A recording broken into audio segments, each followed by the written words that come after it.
Garren, welcome. Norma. So happy to have you here. Thank you. I can't believe you. Your fantastic work. Can't believe you did this. Isn't it cool? Thank you so much. So I was just about a month ago in London. I work there. I come back and forth. And I did some podcasts while I was there. Some of them were fun with a lot of the current people. And then I did one with Twiggy and one with Penelope Tree. And I was thinking about you because as I was having a conversation with both of them, their hair was a very big factor in the influence they had over a generation, right? Right. And you, if I think about hair and the power of that in fashion and beauty, it's so much a part of what people remember. And you have had such an impact for a bigger, longer period of time than they actually have. You've got, you and I are like trying to see how long. We're not going to give up. Right. So first of all, what are your thoughts about that? You understand that it was the haircut Twiggy got that turned that around. Made her Twiggy. And then Penelope was Penelope. That's what you said. And you automatic have this visual in your head. But you have to remember in that time, in the 60s, there was revolution going on with Vidal Sassoon versus Kenneth and Alexandre. Right. So I grew up in the era of watching Kenneth, Alexandra, and all those grand hairdressers create the movie stars like Elizabeth Taylor and Sophia Loren and Marilyn Monroe and all those sexual but beautiful, touchable women that had this thing going on. Yeah. And it was Camelot. Yeah. Okay, so we had the Kennedys. We had Jackie Kennedy. And then on the flip side, we had Sassoon. Yeah. And so while I trained myself at 13, I was learning how to cut Vidal Sassoon haircuts. Oh my God. Twiggy popped into life with Biba and all that, the influence from the Europeans, from London. And I was cutting everyone's hair in high school like Twiggy, taking the bouffant out. Right. But it's always been it's always been like, I want to go to the next level. All the changes and my history of when I moved to New York, how I knew who you were, how I walked into New York and automatically went to Vogue, Glamour, Mademoiselle, Bazaar. That just doesn't happen. No. But I have a feeling that part of me belonging and being creative director of a big hair salon company called Glenby International, I was teaching all these haircuts and teaching looks, and we were putting them on pages of magazines. Yeah. We were putting them on new models that would come in, and we would create these images. Yes, Twiggy and Penelope were the beginning. Avedon took advantage of that. Yeah. He really pushed the envelope. My first two photographers that I worked with, or three, one was Bill Patrick, but to me that was kind of like a fun normalization of learning the craft of being behind the camera doing hair. Penn and Avedon were my next teachers. It was like 6 months in, and everything had to be precise. Yeah. Everything had to have a look. And then following that, decades later, it was Mizell and Klein. Mm-hmm. So Stephen Mizell was totally immersed in recreating, taking all these girls and famous people that created a look and bring them back and reshoot them. Yeah. I think there was a whole portfolio that we did where it was Twiggy, Penelope, and then we brought you in and we brought someone else in, but we wanted to take all these people that had a beginning and create something on them to make them relevant for Stephen, because Stephen had such an eye. Yeah. So that to me is an art that's lost right now. Like your look, your short fringe and the long waved hair. You are so current in your own self, but other women won't do that. They can't do it because they don't know how. So I feel from the Louise Brooks time, from anything, it's all registered up in my memory bank.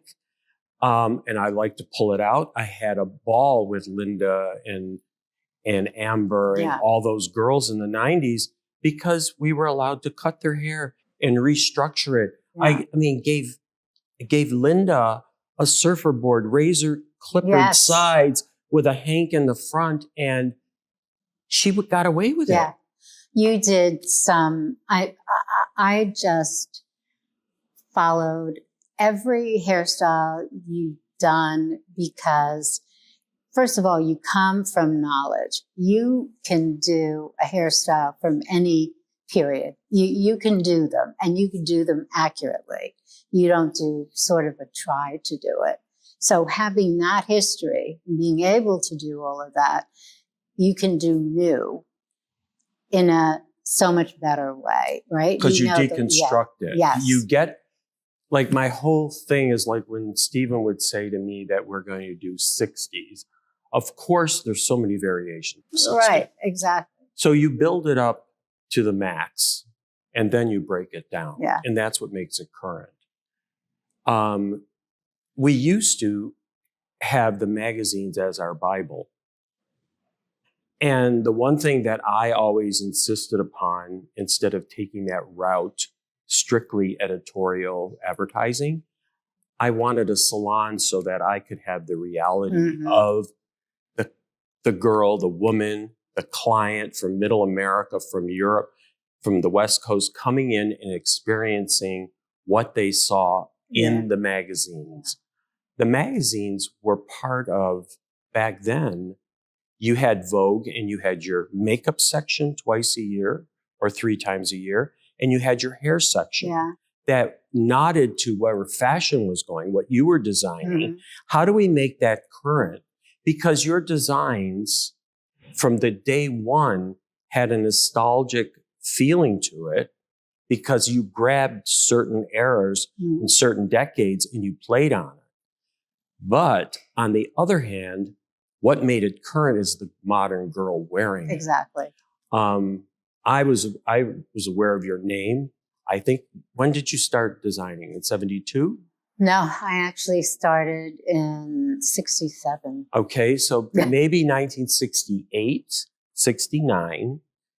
My ex-wife came to New York because we had a huge party to go to to see Bette Midler when she made it. Yes. I was working for Glenby at the time. She came to New York. She comes back. I says, whatever you get, you just have to knock it out of the park. She came back with this silver lame, ruched turtleneck evening gown with the stomach cut out. And it was brilliant. And I looked at the label and I went, Norma Kamali. I go, what? She goes, I happen to be walking by. I just saw it in the window and I thought, I'm going to get this, because she had bright red hair. Oh my God. And I was just like, you nailed it. That you nailed is so funny. And as I look around, it's similar to some of the ruching that you have going on, but it was long sleeve, turtleneck, completely covered except for the abdomen. Right. That is so funny. Had a cutout. And she had bought a velvet cape that went to the floor, and it had marabou feathers on the hood. But back in the 60s, you dressed like that. Absolutely. And her hair was just this bright red, and it was cut just really blunt, and that's how she went. And it's like, okay. And then when I got to New York, And I'm working with Polly Mellon, and she's going, get the Kamali, get Norma's bathing suits. We want her bathing suits. And I would be like, Norma, got it, you know. And I know, like, every shoot that we did, I know when they pulled something out that was yours. And I would just say, oh, it's the sport out. It's that. That's because funny. you put it on Bonnie Berman, or you put it on Patty Hansen, or you put it on one of these young girls, it becomes a whole different thing. Yeah. It's so modern. Yeah. And I think the also the work that you've done on celebrities, where I think Madonna, you probably did some masterpieces, I have to say, because to me, she really took her image and said, I'm going with this. And then there were people like you around to be able to take it there, right? With the skill to do it. And if you look, and at any time, if you look at that period, it was a masterpiece of photographs and work that, But it's also, I think it had to do with, she was ready to change her image, and she believed in finding the right people. Right. That's one thing that she was very smart about. And she inquired with Mizell. Mizell contacted me. I always wanted a Marilyn in my life. Yeah. So when I was asked if I could go to Paris and do Madonna with Steven for Italian Vogue, I said, of course, Steven, I'll do this. So we went, and in my mind, I'm thinking Verna Lisa, who no one really knows. Yes, of course I do. Of course, but Marilyn Monroe, Verna Lisa. Right. And I'm thinking, I want her to be untouchable. I want her to be touchable. I want this sensuality to come through without no vulgarness, you know? Yeah. And so she became my Marilyn. Yeah. Then she became my Catherine Deneuve. Yes. And then she became wherever journey we went on, it always hit the mark because she totally embraced it. Yeah. Farrah was the first person to put me on the scene. And I've done so many, it's when I cut her hair off and took the Charlie's Angels off. Yeah. And in fact, she did a whole portfolio with Avedon wearing your clothes, your sweat clothes, with the padded shoulders and all that. And she wore those clothes. Yeah, now so she came and she lived it, you know? So to go on and move forward, Madonna was my second kickoff. Yeah. So I think that's how it helped my career. And then I had all the supermodels.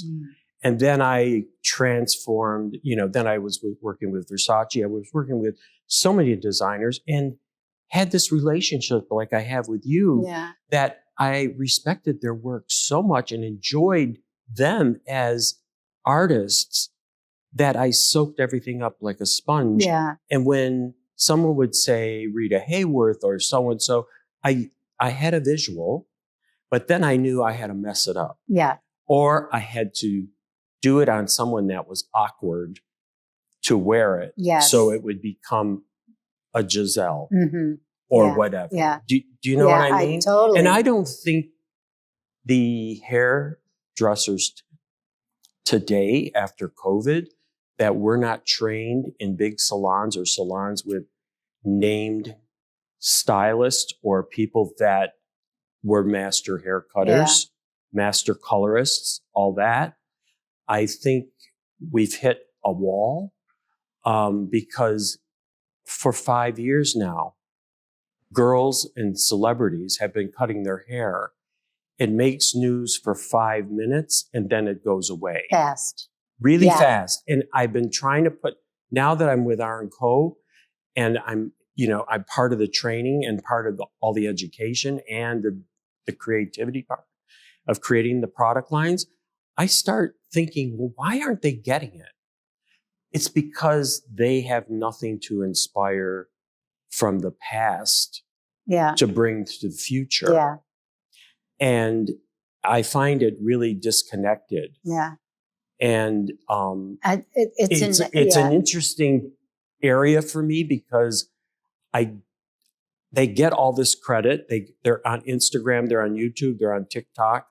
They've gotten all this mileage, but nothing sticks. The only thing that stuck was the extensions and the long waved hair. Yeah.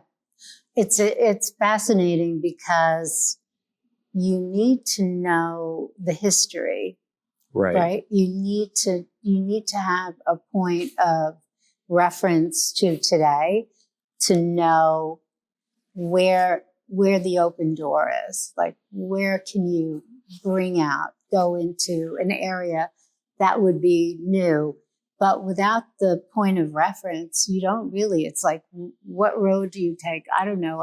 You don't know where you came from. You don't know where you're going. Right. But I'm curious about how you got into hair. Like, what was how did it, like at 13? 13. It was 12, 13. My mother God. was prematurely gray and she was in her 30s. Whoa. So she stopped dyeing it red. And all I remember is her going to the hairdresser once a month to get it cut, or every 2 months. And she'd come home looking like Queen Elizabeth. And she wore pencil skirts and tight sweaters and high heels because that was the early 60s. Right. And so she would come in and she'd look at her hair, and all her girlfriends, contemporary, had bouffant hair or fuller hair. And I just said to her, I sat her down and I said, "Can I brush your hair?" And she says, "Well, can't get any worse, you know." So I brushed it out, and then I reflected on what Jackie Kennedy was wearing, and I would tease it up and spray it and try to get the curl out of it. I can't believe it. So she started going to the PTA meetings and meeting other girlfriends. Yeah. And they go, "Well, who does your hair?" And she says, she would just say, "My son." And I had her grow her hair out so I could cut it in a bob and then set it on rollers. And every couple of months she'd have a new hair look. Now, how did you know to do this? They used to sell I was obsessed with her magazines because she carried Vogue and Harper's Bazaar. And I used to look at all the models and I would wonder how their hair was long one month and then the next month it was short. Then it was long again. Then I started understanding it was hair pieces. Right. And in the 60s, it was all about hair pieces. Yes, I know. So I got my mother a fall. I got her a hairpiece. I got all these things. My brother was in the hairpiece business. Oh, great. So I got him into it because I wanted pieces of hair to use on my mother and her friends. So. And how old are you at this point? 13. I can't. By the time I was 16, I was doing all her girlfriends and extra people on Friday night and Saturday. My father built me a little salon in the basement. Oh my God. And at first I was going from house to house with a little carry dryer, but that was getting too, it was like only 3 a day or 4.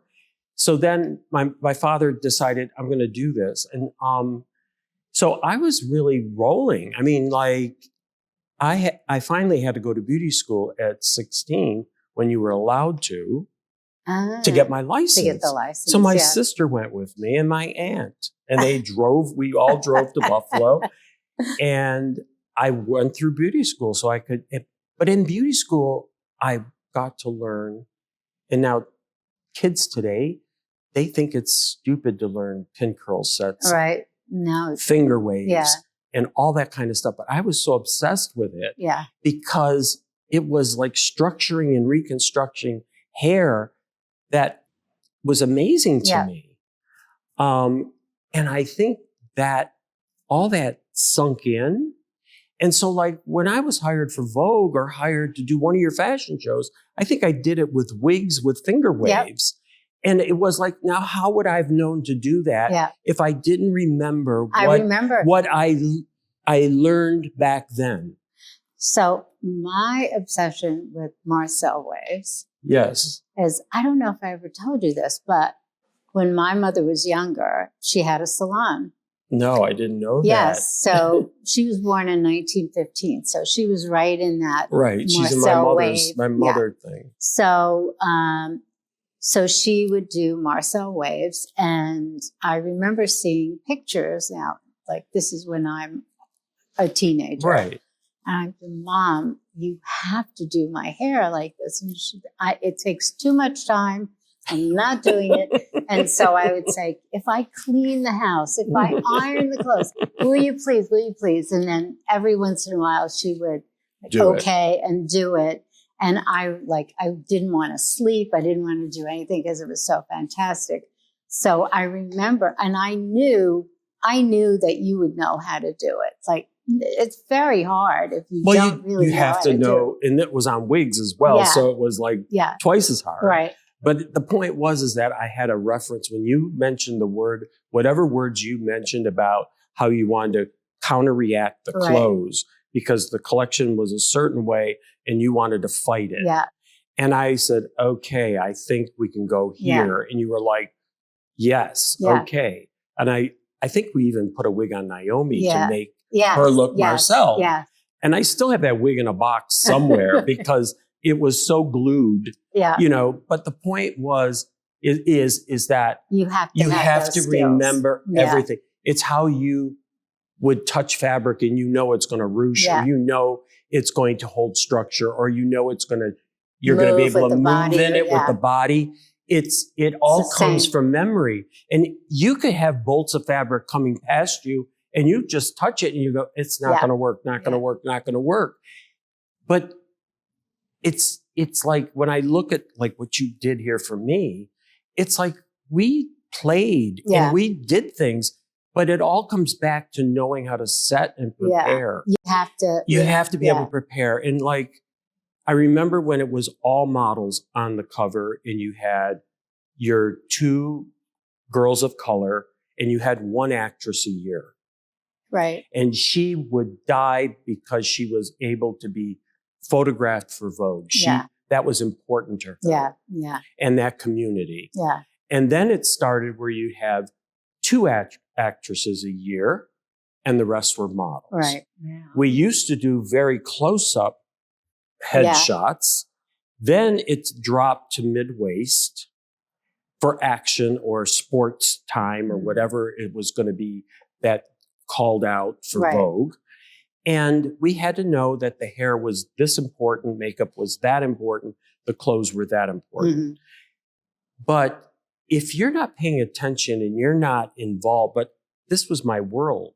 I wanted this world so bad. Right. Like you wanted what you wanted so bad that you went and you soaked up everything. You're checking out what kind of lip color you want or what. It was not just that you thought it was going to be a Bordeaux. You were looking at 38 pictures of Bordeaux to decide what the right color was. Yeah. What was going to be the junk, like how were you going to position the hair to the makeup to the collection? And that's what we did with the Vogue covers is that, now I think makeup has had its role out over COVID. It was brilliant because girls could be at home playing with themselves, doing their makeup and more and more and more. And the tutorials on YouTube, on Instagram and all that is that's education. Yeah. And those girls really were, I would say, and boys, they just loved what they did. Yeah. Like I remember Francois putting a little bit of cream on the skin on Linda and Christy because they had such gorgeous tans. Yeah. And then a little pinky beige mouth and they're done. Yeah. And I would be like, and it becomes a major photograph and a major statement. Yeah. Knowing that you can do that. You could do that. Yeah. Lubriderm it was. Yeah. And it would just, and then some of the other girls, they would, use a little foundation, but it wasn't like a mask. Yeah. Yeah. It was touchable. The girls were real. Yeah. Well, it's also to be a makeup artist and not do makeup Right. That's real skill. That's real intelligence. That's real authority, right? Oh, yeah. To sometimes do less Is harder. or the reverse of what's expected, that really comes with time and confidence. And accidents. You learn from your mistakes, actually. Yeah. And the one, like I worked with Way and watched him. I mean, he could do. Right. Mary McFadden would come into Avedon's studio. They're doing a black and white portrait, and he does her face in black and white and gray. What? Yes. No. He did it all in gray tones. Oh my God. And I'm looking at Mary and I'm like freaked out because it's just so weird. Like I'm actually looking at a human in black and white. Whoa. And then when it's photographed, I bet it was brilliant. Yeah, I bet. In fact, I think I know the photo you're talking about. Yeah. Really severe. Yes. And I was just like in awe. And I did a couple of those with him, with Scavullo, when Scavullo would have these very wealthy families send their wives to get portraits. Yeah. He would paint them in black and white, Way would. And I'd be looking at it and I would like, okay, this is just a normal woman. She's blonde, whatever. And all of a sudden the picture clicks and there's this major portrait. And I'm just like, oh, really? She got her dream. Really? Do you know what I'm saying? Yes. Like that is amazing. It was the concept of every part that was put together, but it was done in black and white. And I mean, no one can do that. I mean, I don't know, maybe Serge, those people can. Yes. I mean, it's a lost art. But the point I'm trying to say is that makeup, like Kevin Aquan, was known for no makeup. Yeah. He got his first Vogue cover, his 3 first Vogue covers with me on Cindy because he did a no makeup look and it was fresh for Vogue. Yeah. And then he went completely in the other direction and started painting. And then I remember when photographers were like, well, we can get Kevin for this picture, but he's not really right for that. And I used to remember like, well, he can do it. Like I would stand up, he can do it. And they go, yeah, but he does not want to do it. Do you know what I'm saying? Yeah. So then Laura Mercier would go into the slot or someone else would come into the slot. Yeah. Yeah. But it was because we were sending out messages seasonally. And thank God I had everything at my, like I could change things so quickly because hair's like fabric. Right. And if you're inside, you have much more of a controllable environment. If you're outside, you don't. Yeah. So it's interesting. What is intuitively when you're working with a makeup artist, it could be someone you work with all the time or somebody new, and you see that the makeup is going in a different direction than you thought it was going to go in, which could happen, right? Right. Somebody can be inspired and go somewhere else. Sometimes that's great, but sometimes it contradicts maybe the message. The ideas hair and makeup shouldn't relate, or it should totally relate, but maybe the message. So what do you do? Like, do you just like? This is how it used to work. It was a group effort. It was the photographer, the editor, the stylist, hair and makeup. And if it was for Vogue, that's the little community that would sit together and push ideas. Yeah. And if they started out with a strong hair message, usually the makeup artist backed up and kind of went in a different direction, like a direction that would make a statement. Right. If the makeup was going to be ultra extreme or a certain message, I would try to balance it with not making it like it's supposed to be, like go against it. Right. So it'd be more modern. Right. But then sometimes on the set, they start adding more makeup and more lipstick and more blush and more eyeliner. Yes. And the hair is big, and then I beat the hair down, or I'll wet it, or shrink it, or pull it back. Like to me, if I got $1 for every time someone put a hat on a photograph to save it, I would be a billionaire. Yeah. But it didn't bother me because that was for the photograph. It was for the image. Yeah. And I think that's something you learn. Back then, you learned it very quickly. Yeah. And also working with the designers and major photographers like Penn or Steven or Avena. You know, there was a time that Farré he did all those voile, big balloon blouses. We were on the set in Paris, and Linda had this blouse on, and the sleeve kept collapsing, and it kept collapsing. And Steven's like to the stylist editor, could you get the sleeve up? Could you get the sleeve up? And I looked at Steven, I said, it's right here. Why don't you ask Jennifer, ask Farré. So I walked over to Farré and I just said, could you help her with the sleeve? He said, as long as, because back then the clients always stood in the back. Yeah. Yeah. But he said, if it's okay with Steven, yes. And Steven said, absolutely. Come in and save this picture. Save this blouse. And he took a little pin, and I'll never forget it. He stuck it into the voile, and he pulled it like this. Air filled up the voile, and he said, Linda, don't. Just work your head. Yeah. And the sleeve was like this huge balloon that you could see through. Amazing. But I remember that. Yeah. I remember Polly saying, Garren, go get the collar when we're doing a pen shoot, and say, could you bring it up just above her chin? And I knew exactly what was going on. She didn't like what was happening here, so she wanted the collar here. So instead of 3 people going in, let the person that's touching the hair do that. Yeah. But those days are gone. You don't do that anymore. I would not go and interfere with the clothing unless the stylist or the designer said, Garren, would you straighten the shoulder because you're right there? Yeah. Instead of too much. So the impact of the magazines obviously is so different now, and it's we're in a culture that's digital, and so much of it is seen on social media.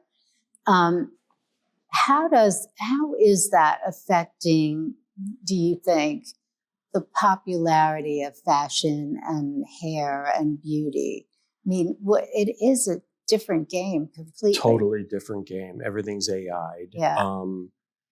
Actually, I just saw the new cover of Vogue, and it's Taylor Bieber, right? No, I'm sorry. Hailey Bieber. Hailey Bieber. Yeah. It reminded me of a real strong, athletic, fresh cover because her hair's wet, hardly no makeup, and she's grand in the picture, but it's about health. It's about proud of being who you are. Mm-hmm. I texted Tani and I said, bravo, you finally made a cover that's memorable. Right. She says everybody at Vogue hates it because there's not enough fashion. Wow. And she says, thank you for that. I says, it made me stop and want to look at it. I want to know why Hailey was allowed everyone to not do anything to her. Yeah. Or if they did it with a light hand. Yeah. Yeah. And then yesterday I had a new client, and it's a daughter of another client, and she's young, and she came in and all I saw was AI, because this beautiful girl had been altered or been directed poorly. Yeah. And I just took a breath, and I was just like, she says, I'm coming to you because I know you could do something with my hair, but I want to keep it long. And all I could see was this Barbie doll. Mm-hmm. And she had hardly no makeup on, but everything was, these were tattooed. Yeah. And they were the wrong shape. And being that I was groomed and trained and observant that an eyebrow could be like, this goes back to my granddaughter calling me up and saying, all my friends, she lives in Phoenix, all my friends are going to Vegas for a party for eyebrow party. I go, what kind of eyebrow party? And she says, they're getting all these tattoos on their eyebrows. I said, okay, you're a blonde. They're all brunettes. Number one, I sent you a kit. Get that kit out and you go to that party. You can go to the party. You don't have to you don't have to do anything. Yeah. But you put your eyebrow on the way I showed you, right. the way Francois showed you, the way so-and-so showed you, that it's fill in here, lift here, and extend there, and not too dark. You're a blonde. She went, and the eyebrow artist was like, who did your brows? She goes, I did. But it's the point that you can do all these things without doing it permanently. Yeah. Yeah. And I think that's where we're lost at this point, because you're in the hands of whoever is doing the work. And if that aesthetic isn't thought out or belong in your box, or then for your the room moment. for the moment. Or for the moment. And I now feel that people are trying to lighten up on the makeup because they've gone so far that they look, when you see the red carpet, it doesn't inspire me anymore. It tells me how far they've gone off track. Yeah. And the thing about celebrities and movie stars is, in the beginning of my career, we were brought into the conversation of how we could change them. And even Sandra Bullock would sit and say, okay, you're going to cut her hair down to here. I'm going to take it and cut it off, razor it out, pull it over your eye, make it cool. Like, I want a cool chick. Right. I don't want you to look like these other girls. You all look the same. And now it's gone 180, where all the celebrities are on the cover, but they're dictating what they want, and their publicist is dictating what they want. So that joy for me to want to do a cover on a celebrity is not there anymore. Yeah, it's such a, I remember every celebrity shopping themselves. Absolutely. All the time. Yeah. Out and about. Everybody, Farrah, everybody. And then in came the stylist. Right. And it just cut them off from trying somehow to find their own style. Who are they? What's my style?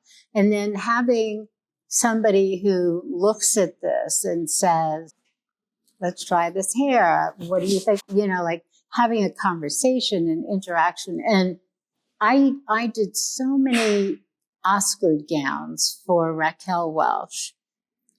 Talk about collaboration. Right. She knew her body. She was a perfectionist. She was a Virgo perfectionist. And it was really great working with her because she knew exactly what was right for her. And I was listening and really taking in the way she understood herself. Right. And then she learned to trust me to come up with things to the next level that I would like, I'm going to outthink you on this one. Right. And so we had a great time. Every time there was one of these, it was like a game and it was fun. Right.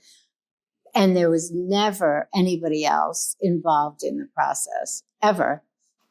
It is a shame that personal connection doesn't happen. Then she would have her hair and makeup people and Right. whatever. Well, and it became Raquel Welch. or she could do her makeup Yes. better Yes. than any makeup artist because she would drive them crazy the minute they touched Well, the her same face. with Barbara Streisand. She could do her own makeup. She did her own makeup. Yeah. And I've worked with her, and she knows hair. She knows her hair. Yeah. And, I mean, I might not agree with what I see her do, Right. but she was an icon of the asymmetrical and then, you know, the frizz and all of that. Yeah. In her day, and to this day, her voice is beyond. Still, beyond. It is. And Stephen Meisel was able to get her to break into song. And we had a whole, we were shooting her with her high heels, stockings, and a white shirt, which she would never do, but she did it for Stephen because she trusts. And she's singing, and her hair's, it's like not about the hair. It's not about anything. It's about her. Yeah. And I have one of those photographs. Oh, and that's it's great. like, to me, they knew how to, but she's now, you know, Donna dressed her. Mm. You know, she's, as Donna always said, I've sewed for Barbara. I could, you know what I mean? Like, I was able to be her seamstress.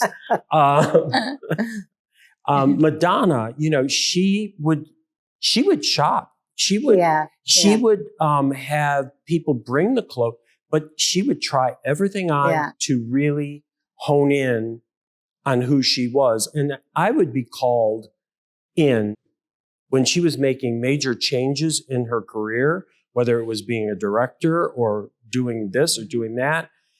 And I would work with her and whoever was doing her clothes at the time. And I'd be so my voice was, I mean, I just wouldn't, I would say, no, your legs look too short. You need this to come up like that. You know, and it's time to cover the back, you know, but that it was a trust that became between us. Yeah. Yeah. There was moments where she'd hide the dress because she knew I would hate it. And she'd pull it out and I'd go, what were you thinking? You look like Dynasty. Yeah. She goes, well, this interview is kind of Dynasty. So, and she goes, trust me. And then when I would see the interview happening, I would go, all right, she was right. I was being a little too conservative. Yeah. Do you know what I'm saying? Yeah. But that doesn't happen anymore. No, I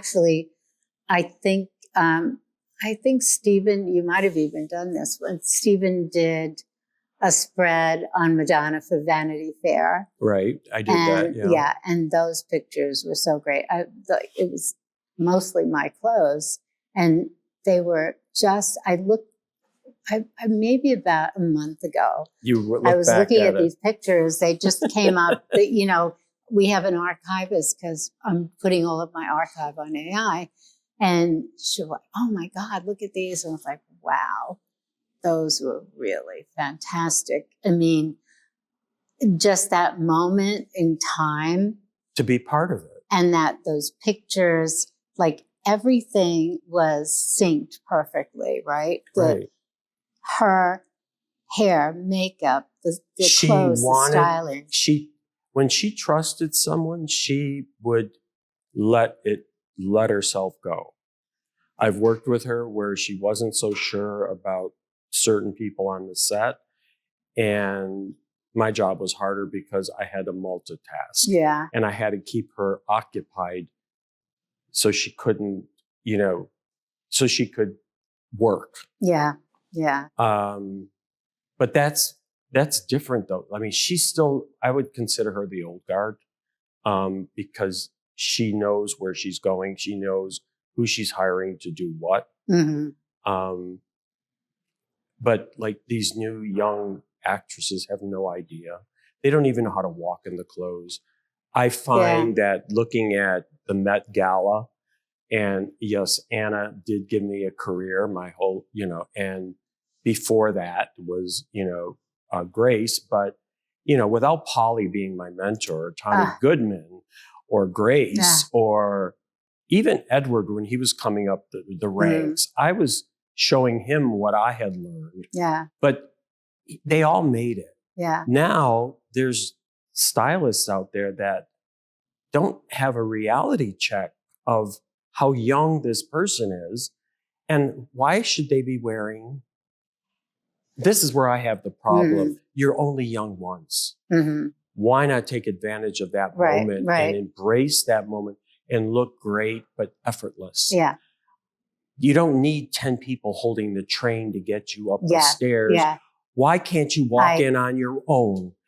Madonna never had anyone handling her clothes. Yeah. She'd get out of the car and she would handle her dress. Yeah. And that's not happening anymore. No, it's sort of everything. When you said AI before, it's back to the facelifts and the makeup and everything. We've gone into an avatar era, right?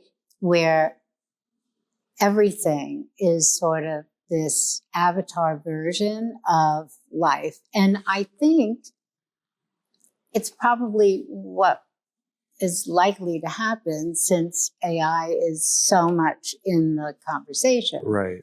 But I do think we're going to crave the human part of things where everything isn't perfect, where there's the human nuance, those mistakes that happen that are better. And that's where we learn. Right.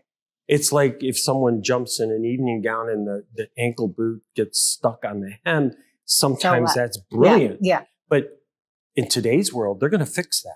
Yeah. Immediately. With before it even gets to the on the press in the bucket. You know what I mean? With R&Co, they wanted to start using AI, and Howard and myself and just said absolutely not. We need hair to feel like hair. Right. Because our products are to create the way hair feels. Right. And what's best for you. I said, you start doing this, it's unrealistic. You're cutting off our hands. You're cutting off all the things that we all believe in. And you're going to generate a disaster for hairdressers when they're brought in a picture from Instagram or AI, because you can't copy that. Yeah. What I'm doing with AI is I'm taking my archive and creating the next chapter of Norma Kamali. So you can put in a prompt and you will only get Norma Kamali from the program I have because it's an isolated program. So you can put in a prompt for certain, I want a swimsuit. These are all AI generated. I noticed that you made an announcement about it, that you were going there. Yeah. But then I thought it was very smart because the girl wasn't really connecting as it was someone you decided to make up. Yeah. And it is someone that you would be attracted to. Yeah. But the body shapes and all that and the movement, I got it. It's all, but you still have your own pattern. It can only be.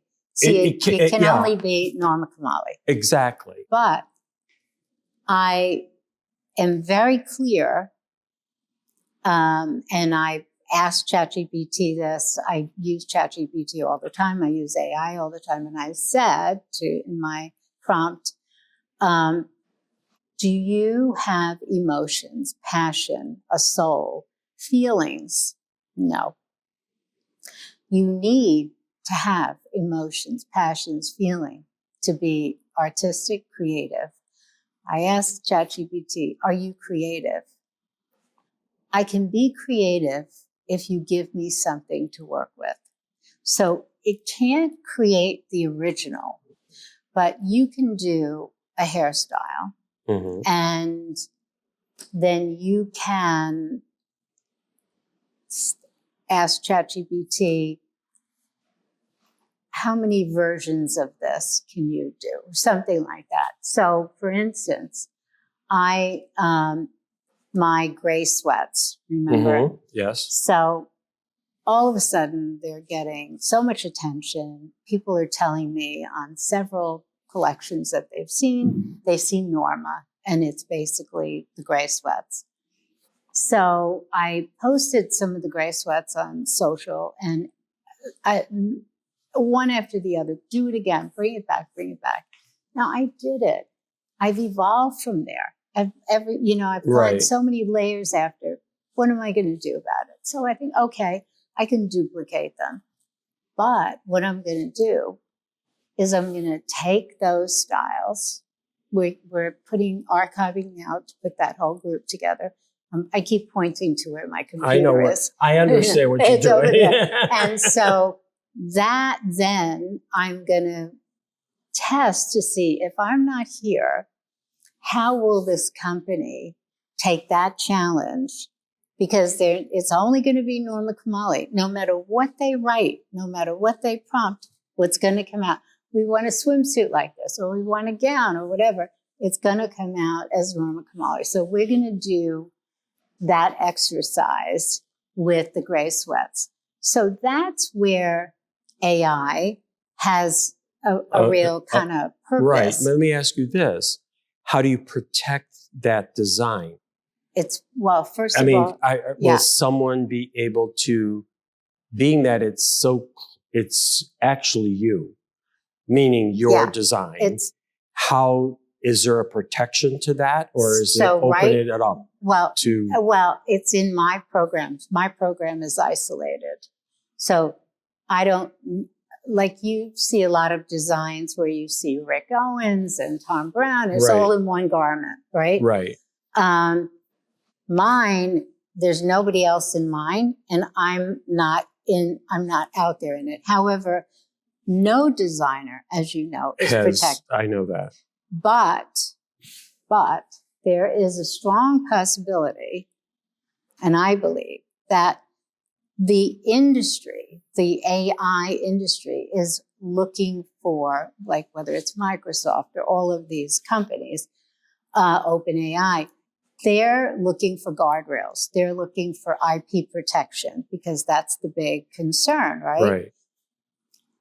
If and when, which they will do because they have to do it, when they find the way to protect IP, I will then take my archive and put it under the AI protection.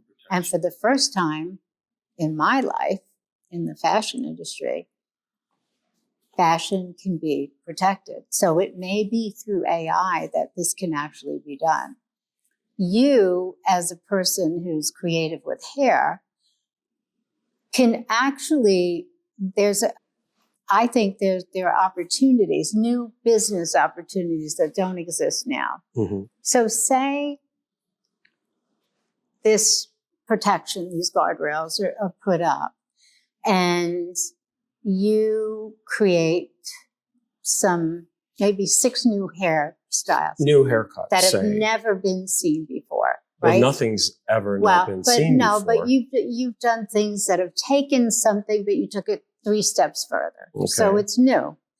So say you have 6 of these and you put them under the guardrails.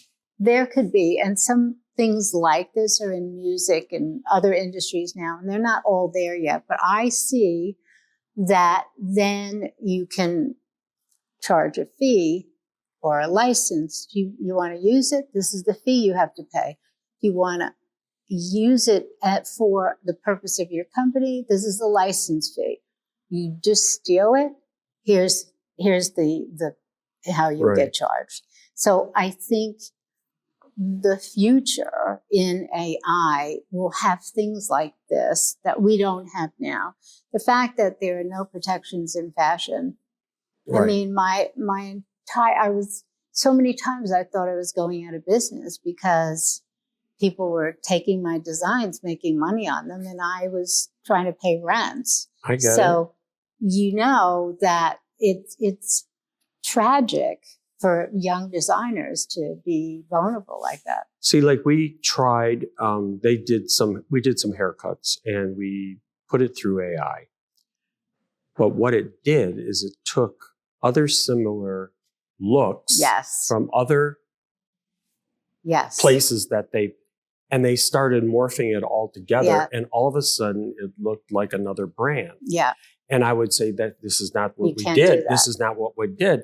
And then all of a sudden it's a different face that goes under it, like the AI face. Yes. And it's like, no, I don't want that No. face. Well, these are the only options you have. Well, Do you know what I'm saying? So that's where I find you're right. it, because it's a little bit of me, a little of Orlando, or a little bit of Serge, and, all put together, and out comes something completely unrealistic. No. And so when I do a photo shoot, I use real models. I'm not using avatars. It's not what I would do.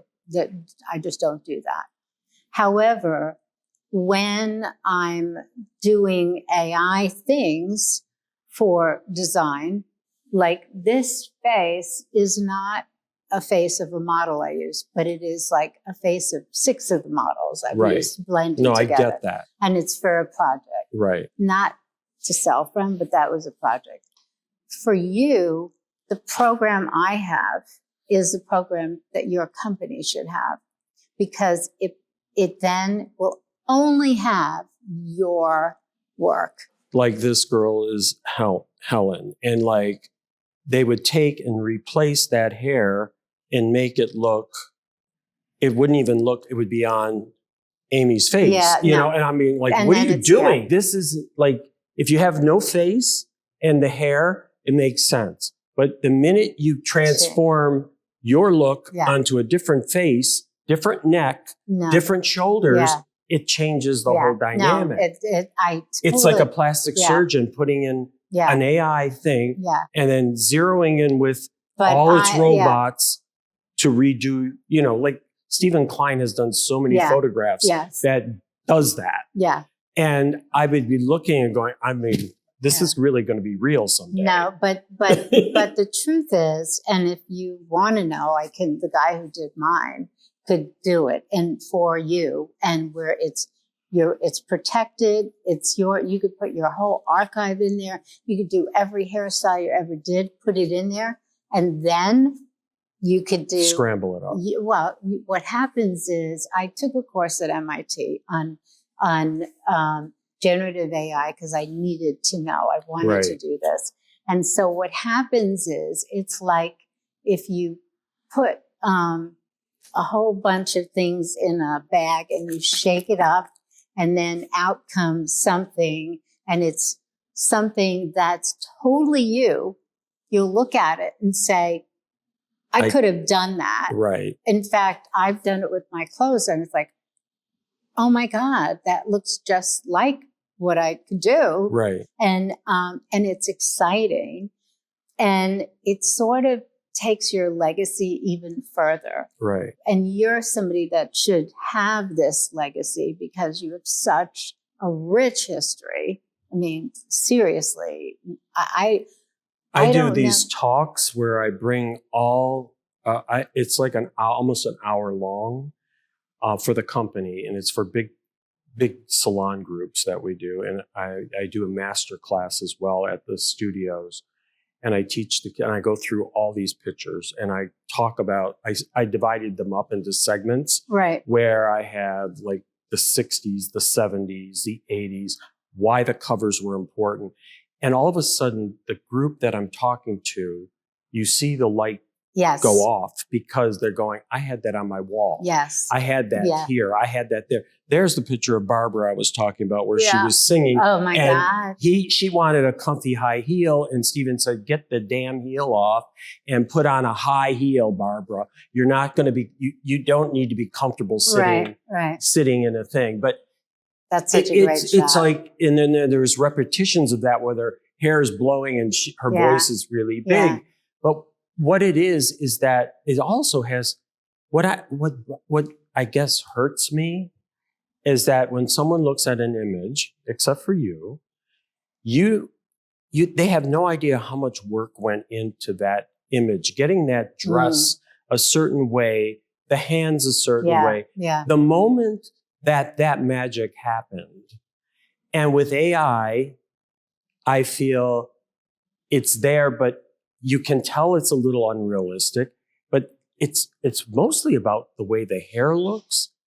It's like the way the loop is. Yeah. It's like you can't recreate that with touching hair. No. And they have to understand it's an idea It's to work from. Yeah. But makeup is different though. Yeah. Makeup could be done totally that way. Possibly. But I think what you will find interesting the more you get involved with AI is that I treat it like a new form of creativity. Okay. So I'll show you my sample room before you leave. I have a great sample room. I love designing. I love cutting. You always have had, right? You've had it all. So, I mean, as far as your curiosity, as long as I've known you, you've branched out into so many different aspects. I go, how did you keep doing this? Well, but what happens is, so all of these designs, many of them I made the patterns of because I can do it so quickly. It's in my head. I've been doing patterns for 50, 60 years. I can do it. But what happens with AI is I have this program that can do all of these things, that can design into just like Karl Lagerfeld did Chanel if he went to her archive. Right. Somebody could come in here. It's AI is my Karl Lagerfeld, right? Right. But I started to play with the program and everything I was told not to do, I started doing. And all of a sudden, these incredible images appeared. And you know, when you see a great photo, like something wonderful happen, you scream because it's just like you scream, you can't hold it in. That's what was happening to me. I would come in on Sundays and like these images, and it starts like a cloud and then the image comes out. And I would do 8 of them or 20 of them, and they just kept coming and like losing my mind. Why? AI was doing Norma Kamali designs from prompts, but it doesn't have to pay the rent. It doesn't have to worry if it fits. It doesn't have to worry how much it costs. It doesn't have to worry about anything. So it is just this free spirit of creativity, of every creative thing I've done, it's using, but it doesn't have the burden of all the other. Will these sell so that I could pay the rent, right? So I think about it all. I don't let one outweigh the other, but AI, just creative. And I can see this unabashed, creative stuff happening that's all Norma Kamali. So I'm losing my mind over the creative fun. And you'll find that with AI, once you get the gist of it, that it's going to open another door for you that you didn't realize. And the image right now is the things that are kind of like, what the heck is that? What is, I'm not sure what that is. But when you see there are these other opportunities, then it's very exciting. You have this extraordinary archive. That is an asset that has a lot of value. And so people that have archives, I think, have to take advantage of it. Look at all the design houses. They have different designers all the time. Yeah, now it's... Where's the archive? There is no archive. And how many people who've done hair have done quality hair for quality situations for the amount of years you've done it consistently? I mean, I don't know. You name them. I'm having a hard time thinking, yes, there are people who've done fun, interesting things, but in different kind of buckets of time. But you've never kind of faltered. There's just some... Thank you. It's incredible. It's really... But it also had to do with the times and the decades I've crossed over. Yes. Because it's always like I could look at a photograph and remember that day, exactly what happened, what disaster was going on, what I had to do to make it work, or like who had the breakdown, who whatever. But it's like, that's what I go for when Right. I'm looking at it. It's just like, it's because I loved my job. Yeah. And I always said I was a sponge. When you look at assistants now working with you, they're on their phones, not paying attention. know. And it really disturbs me that I don't know what their passion is. Yeah. But their passion is that phone. And It's very much hard. And it's really hard to find people that'll work alongside of you that will actually pay attention. Or because it's very hard to have a long attention span now. I do say, and it's almost 6 years of having a staff. I do think there are some very focused young people in the newest generation that will be a part of that. But I also think technology will be the better assistant. Right. I think you will find, and I will find, and other people will find that maybe robots do a better job for certain things, or certain types of assistants, whether it's digital assistants or whatever, will end up doing some of those things. And it doesn't seem possible that we can accept that. But look, no, we can accept it if we get into it. And I mean, it's really hard for me to really let it go and get into it, because it's not only my thing that I'm worrying about. It's the way you handle something or do something. Like, I could lift the hair up like this, but when you're trying to teach someone else that, they don't have the feel. So I don't understand how it's difficult for me. It's like when people are teaching a haircut step by step, there's so many different parts of that haircut. It's not just the haircut. It's how the hair grows. It's how the woman's neck is, where her ear stops, where her lips are, how does she move her head? How does she touch herself? How many people are thinking about that? No one knew. Yeah. But it's hard for me to not try to, because it's all about this. And it doesn't stop here. It goes all the way down. I think I was one of the only, maybe Orbe was one of my children, but he looked at a woman as a woman, or a guy as a guy, and went head to toe. It wasn't like you cut their head off and just created this, where makeup is just this creation. And we've seen it on TikTok and AI, where they can really do this part. Right. But then when you scan down, it's like, what? It's also saying, let's talk about your sports, your sweats and all that. Yes, it's brilliant, but the consumer doesn't understand if it's for her or if it's for him.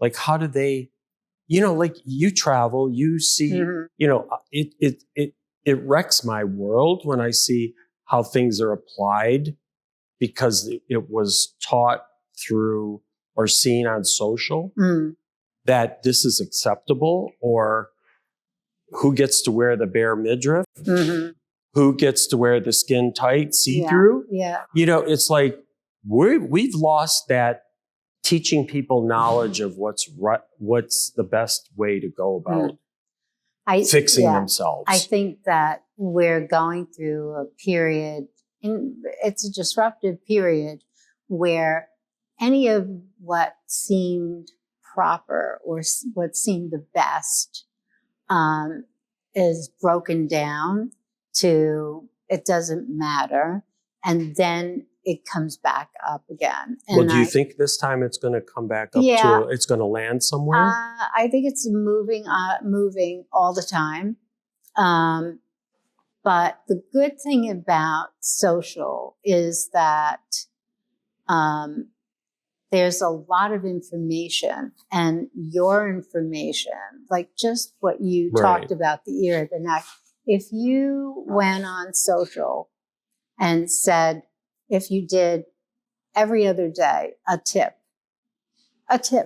hair tip for hair cutters, and you just did that, you would have a following like you can't imagine, because people want that. Right. But there's nobody giving that to them. Right. But if you did it, which you should do, by the way, if you did it, then people would start to understand what the rules are, and they would start to then think, oh, okay, and have more knowledge and want to be more knowledgeable. And you could probably have more students as a result of it, because they would understand there are rules. There is structure here. It's not break the rules. It's that without the structure, you don't have a base, and that you need the structure. The rules are human things that people make up. Like one brand says, Sassoon, these are the rules for Sassoon. These are the rules if we could even get back to the rules of Sassoon. Yeah. Because they were so strict and so right on. Yep. And it's getting lost in a haircut. Like I see so many students, they're on top of the head and they're just cutting and cutting and cutting and cutting. And I go, can you ever stand back? Would you look at what you're doing? Like, take a break, walk back, look in the mirror across the room, see, because you had the haircut 20 minutes ago and now you ruined it. You're killing it. Yeah. You ruined it. Yeah. Now it's a helmet. Right. And I see this on Instagram all the time, is they take little sections and they don't say why they're doing it. No, they don't say going. They just keep going. And it's like, well, why did you decide to go from A to B? And knowing when to stop. By the way, I've never trained in any way to cut any hair, right? But every once in a while, somebody in my company has certain, if you trust me, would you let me cut your hair? And I don't know what I'm doing, but I know what I want the result to look like. And so I've developed confidence in doing this. So I met my husband, who I'm now married, and he's got great silver white hair, beautiful hair. And he was getting these haircuts that were killing me. They were, and I know the haircut. I don't want to say, but finally, you know what? Why don't you let your hair grow in a little bit? And he said, well, I'm about to get a haircut. I said, let's give it another week or two. And then, would you let me cut your hair? And I was like, yeah, I don't know, Norma. And I said, trust me. So I gave him a haircut to get the result that I thought would be the most attractive for him. And he said, oh my God, this may be the best haircut I ever had. And it's the worst haircut. Not really. But I'm telling you. And I give him all his haircuts now. This is years of, I give him all the haircuts. And if you ever saw them, you would say, what the hell is this? Like the work, the whole thing of it. But without, the point I'm making is, I don't have the skill, but I have an idea of the outcome. You have the vision at the end. I think half of it, of this cutting away, is, what is it you want to see? What are you doing? You're chopping away in a corner. What do you want to see? Right. And it's like the war this last year has been with the kids, which makes total sense. I don't want anything that's connected or normal. So they are absolutely doing things to getting their haircuts to be unattractive. And I've talked to the kids and they said, I don't want to look like my friends and I don't want to want my own identity. Right. Well, eventually that'll come around to being a movement, a different movement. Right. But no, I get it. I totally get it about like you having a vision of seeing someone with short bangs, short fringe, and maybe just chopped, whacked. And you could accomplish Yeah. that Yeah. because you know the proportion that you want. And you also understand where it's going to land. You did that to yourself. Mm. You changed that girl that blended in with the long curly hair to the girl that you are now. Yeah.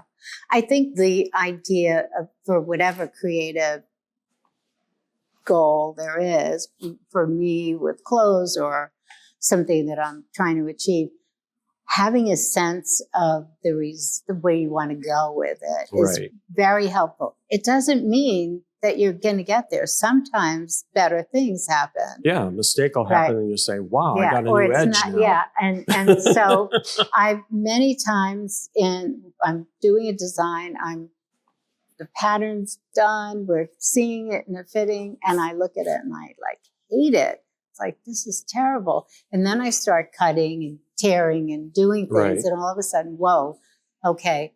Now I dropped it off the shoulder. I took off the sleeve. I cut this one up. I did an angle here. And all of a sudden, wow, this looks good. Something happened here that I haven't seen before that's more exciting than where you were going. And that can happen. That happens all the time. That always happens with hair. I mean, that is because it's like fabric. It's got its own movement. It's got its own density. It's got texture to it. And, you know, there's certain tools you have to use to accommodate the texture and move things around. But those are not being taught, like you said. Yeah. Yes, I could do one a day, a note of the day, stay on one subject, and maybe get the idea that you want to perfect what you do or what you want to do. Zero in on this. Walk back.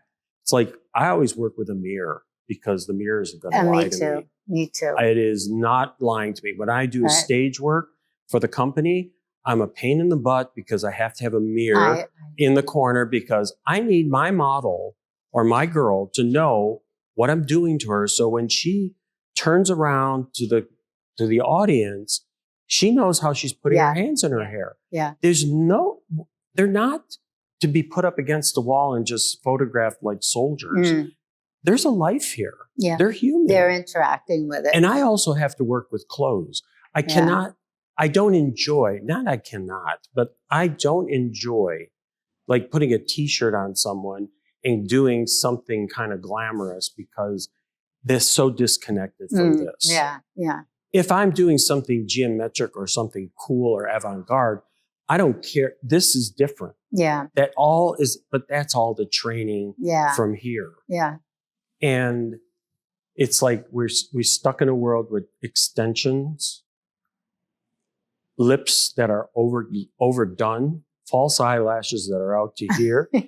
I mean, traveling, I'm always like, I'm kind of trained to what doesn't work. And I think you see it that way as well because of all the years you've been in fashion. But it's like, I always zero in on a subject and I'm going, it's the earring or it's the lip. Yeah. No, I have to wet the hair. Oh my God, that dress should be 3 inches longer. Yeah. Yeah. Like why did they not make it 3 inches longer? Yeah. But I would love to get in the heads of these kids because it's like the worse it is or the more I get disorder. Yeah. Totally. I mean, because if it's working too well, it's not right. Right. But I really would want them to really hone in creating it's like you said, like the minute you name Rick Owens, you have a vision. You have a vision of Chanel. You have a vision of, you have a Calvin, you have a vision. It's like, but we have the history of the vision. Now that they switch designers every year, 2 years, we don't even know what that house, they're just trying to make noise. Yeah. Yeah. And I guess I'm a little disappointed in that. I think we're about to see change, big change. And the fashion industry is really going to be challenged, I think. Saks and Neiman's and all of these companies being bought and taken over. Gone. And you want something better to happen, but I don't know if we're really ready for the disruption. I think it's going to be really big. And I think we need it. Sometimes I know in my career, I've disrupted my own company, my own self many times, just because I can't do this anymore. I have to change it up. You have to shake it up. But because our industry is so slow to change anything, it's going to happen to us. And that's going to be interesting. Well, it's like when you when you started, like you stopped selling in the store and you started having your mannequins, like people could go in to your store. I remember my clients going, I wanted to try it on, but you can't try it on. And I was just like, get over it. You know how it's going to look on you. If you want the puffer coat and you know it's short and it's white, order it. Because you know it already. Yeah. You know it. But I also find that, like, for me to not touch something and see how it's made, it's very difficult for me. But I think the new generation they don't really look at that. They're just looking at what their images, what they want. But what happens is, because it's so easy to order online, I know. You can order and see the way styles fit, and you can always return everything and know what the brand feels like, fits like. So the longer we've been doing this, the more people know how the clothes fit. So then it's easier for them to shop going forward, and we have people who walk them through it. But they also don't end up with their own style. It's like when we were able to go through a store, I know I'm sounding like the devil's advocate right now, but when you go through a store and you were able to just try something on that was so off the wall that you wouldn't ever gravitate towards, but then the minute you put it on, you were like, whoa, okay, I really look good. Or this is really, this can work. But we don't have that opportunity anymore because we have it in our own room. Yeah. We're isolated and we know what works for us, so we'll stay in that lane. Yeah. I see that, like, when I'm, like, in my building, like when the women, I could tell when they've shopped and they know how to shop, or I could tell that they bought it online. Yeah. I think what happens. So how do we teach this? Well, how do we teach what shoe you're going to pull out? But the problem is the shopping experience changed also, because the amount of people who actually can help you in a store with expertise is diminished greatly. Completely. Unless you're spending tremendous amounts of money on a gown, then you'll have somebody helping you. So the shopping experience has definitely changed. And so there'll be versions of it. I'm thinking about some new ideas for what we can do also. And we, tonight starts people coming to see this, and we're extending it more and more to our customers. This is for buyers and press and everything. But then we have 2 sessions coming up this week where our customers and people who post themselves in my clothes on Instagram, we've invited them up too, so that we can do more and more of this. And I have an idea for a new kind of shopping experience where we can help and interact with the clients, but also it's so important to touch and feel it before you buy it too, or get a sense. Or to see how it moves. Yeah. That's a part that's missing, is like my daughter-in-law will buy tons of dresses online, and they end up in the box. You know, she doesn't even send them back. And I'm like, you know, you Oh have my God. so much money here. And she goes, well, I might. I said, no, you're not going to wear it. You got to. You put it on, and you realize it's the wrong fit. Yeah. And you know what fits Yeah. you, but you haven't landed in that.